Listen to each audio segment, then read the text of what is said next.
This week, two separate courts, one in Washington, D.C. and one in Virginia, are going to be taking up cases brought by Donald Trump's lawyers, appealed from lower courts, about Donald Trump's violations of the Constitution's Emoluments Clause.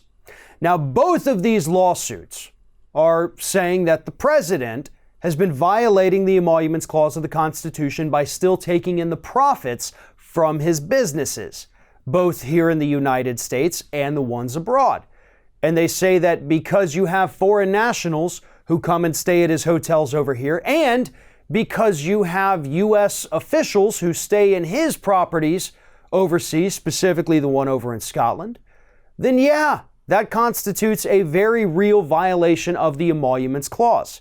Now, Donald Trump's attorneys have appealed these cases after the lower courts said they could in fact go through or proceed, because according to Trump's attorneys, there can't be a violation of the Emoluments Clause if Donald Trump's job as the president isn't why these people are booking the hotel rooms.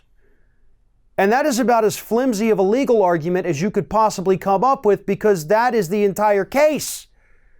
U.S. officials here from the United States traveling overseas wouldn't be staying at Donald Trump's properties if Donald Trump wasn't the president of the United States. Their argument from the Justice Department, by the way, handling this personal affair for Donald Trump, they're saying that no, these U.S. officials would be staying at Turnberry regardless. They'd be staying at other Trump properties in other countries regardless of who was president of the United States. And that's a flat out lie.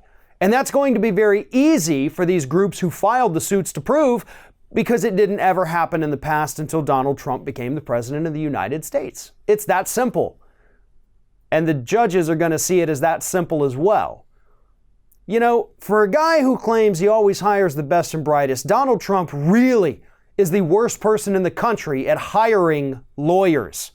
And the scary part is these aren't just lawyers he picked up off the street. These are lawyers from the Justice Department itself. So here's what's at stake. Obviously, Donald Trump's flimsy legal argument is not going to stand up in court. We know there is evidence to support the fact that there are foreign nationals who book huge blocks of rooms in Donald Trump's hotels and then they don't show up. They pay for the rooms to curry favor with the president, and then they don't actually use them. It's their way of funneling money back into Donald Trump's pockets. The RNC is doing this by booking their events at Donald Trump's clubs. Other conservative groups are doing the same thing. They're not booking rooms and not showing up, but they're hosting events at these clubs to put a lot of money in Donald Trump's pockets so that they can gain favor with the president. That's the scam. That's how it works. They know exactly what they're doing and why they're doing it. If he wasn't president, they wouldn't be doing it because they didn't do it in the past. That's fairly obvious.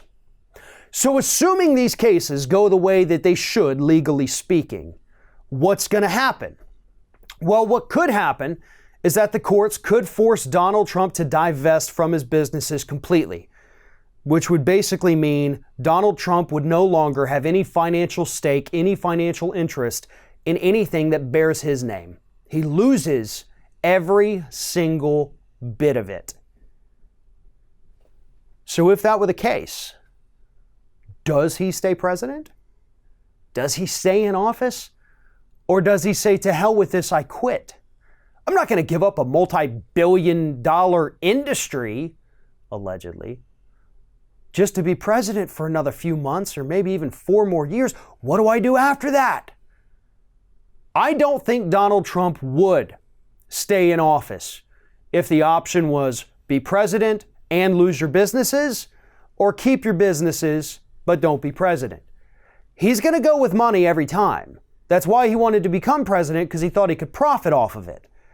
And if suddenly he finds out he can't make a dime off being president of the United States, I think the chances of him saying, well, then I'm not going to be president of the United States anymore, I think those chances rise up much higher than they are today. Thanks for watching, everybody. And don't forget, if you like what you see here, like, comment, share, and subscribe to our channel. And now you can also become a member of Ring of Fire and get exclusive early access to certain Ring of Fire videos all throughout the week. Just click on the little join button right below the video.